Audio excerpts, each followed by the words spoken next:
Shalom mon frère, shalom ma soeur.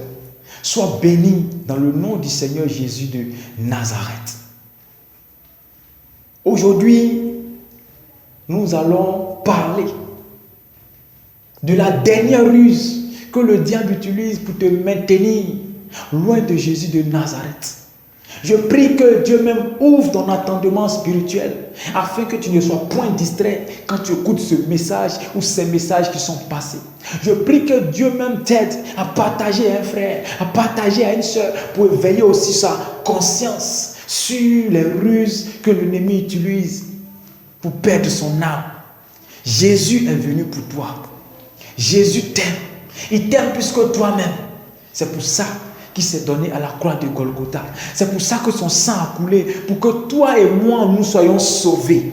Pour que toi et moi, nous puissions errer dans le paradis.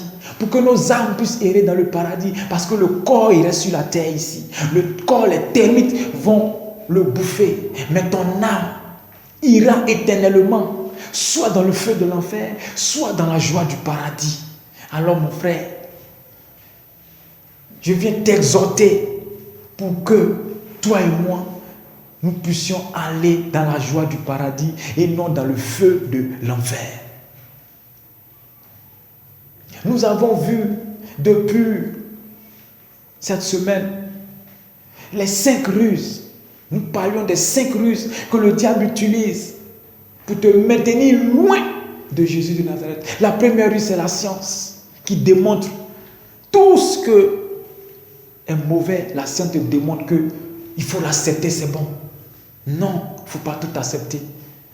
Mais quand tu connais la Bible, tu ne peux pas tout accepter. La deuxième ruse, c'est l'amour de l'argent. À cause de l'amour de l'argent, des frères tuent les frères, des sœurs tuent les sœurs, des parents ne se parlent plus, des frères ne se parlent plus à cause de l'amour de l'argent. On est prêt à faire des choses ignobles pour en avoir. Pourtant, l'argent est juste là pour satisfaire nos besoins. Mais on ne doit pas adorer l'argent, on doit juste adorer Jésus de Nazareth. La troisième ruse du diable, c'est le sexe, l'alcool et la drogue qui sont devenus un jeu aujourd'hui, surtout dans la jeunesse. Aujourd'hui, le sexe est devenu un jeu. Pourtant, le sexe est sacré. L'alcool, la drogue. Je vais te dire que jeune, ton corps est le temple du Saint-Esprit. Si tu ne le savais pas, je t'informe. Si tu le savais aussi, je te le répète. Ton corps est le temple du Saint-Esprit. Alors tu ne dois pas faire de ce temple-là le temple de la prostitution. Tu ne dois pas faire de ce temple-là le temple de l'ivrognerie, le temple de la drogue, non de la cigarette. Non, s'il te plaît. Fais attention. Dieu te le demandera au jugement dernier. S'il te plaît, il n'est pas encore tard. Jésus te tend la main. La quatrième ruse, c'est la distraction. Eh oui, aujourd'hui, à cause de la distraction, la jeunesse, des gens peuvent passer près de 10 heures de temps dans un maquis. De 22h à 10h, ils sont assis dans le maquis. Et ils disent qu'ils sont de vivre leur vie. Non, c'est la distraction, c'est l'ennemi qui distrait tellement ton âme que tu ne peux même pas prendre 5 minutes pour lire la Bible. Mais tu peux passer 4 heures, 5 heures, 6 heures, 7 heures, 8 heures de temps sur TikTok en train de rire. Sur Facebook en train de rire les statuts. Sur WhatsApp en train de rire les statuts, les stories. S'il te plaît, réveille-toi. Jeune, réveille-toi. Jésus a besoin de toi. Arrête de trop te distraire. La distraction ne doit pas être un travail. Ça doit être passager. Juste 5 minutes, 10 minutes, c'est bon. 1 heure de temps maximum. Le reste du temps, tu peux lire ta Bible. Lis ton testament pour le connaître. Parce que quand tu connais ton testament, tu peux résister facilement aux tentations de la chair. Aujourd'hui, la troisième ruse que le diable utilise, c'est les faux prophètes. Eh oui, le diable même est rentré dans les églises. Aujourd'hui, il y a les agents du diable dans les églises. Il y a des agents du diable qui viennent avec des messages qui sont erronés, qui prennent la bonne parole et qui retirent une partie et qui te donnent la partie, une partie qu'ils veulent.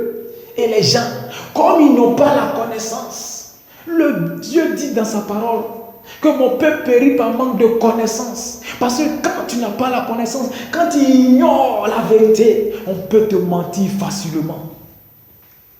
L'apôtre Paul nous dit, dans 1 Thessaloniciens 5, verset 19, de ne pas mépriser les prophéties, mais d'examiner toutes les prophéties. Il faut examiner. Mais comment examiner une prophétie? C'est à travers la parole, la prière et le jeûne que tu peux examiner une prophétie qui vient sur ta vie. Parce que le diable aussi donne des prophéties. Ah, si tu ne le savais pas, je t'informe. Le diable aussi donne des prophéties. Mais ces prophéties-là te conduisent à la mort. Te conduisent à perdre ton âme. Il y a des gens qui ont eu des choses. Ils pensaient que ça venait de Dieu. Alors que c'est le diable qui leur a donné ça pour perdre leur âme. Mais parce qu'ils ne sont pas mis les deux pieds en genoux pour prier, Seigneur, est-ce que ça vient de toi? Si ça vient de toi, montre-moi un signe. Dieu n'est pas un Dieu muet. Quand tu lui poses la question, il te répond toujours. Mais la même manière de poser la question à Dieu, c'est par la prière. Mais les gens ne prient plus. Ils préfèrent écouter les gens sur Internet. Ils préfèrent écouter le dialogue des prophètes qui viennent leur mentir. Fais attention.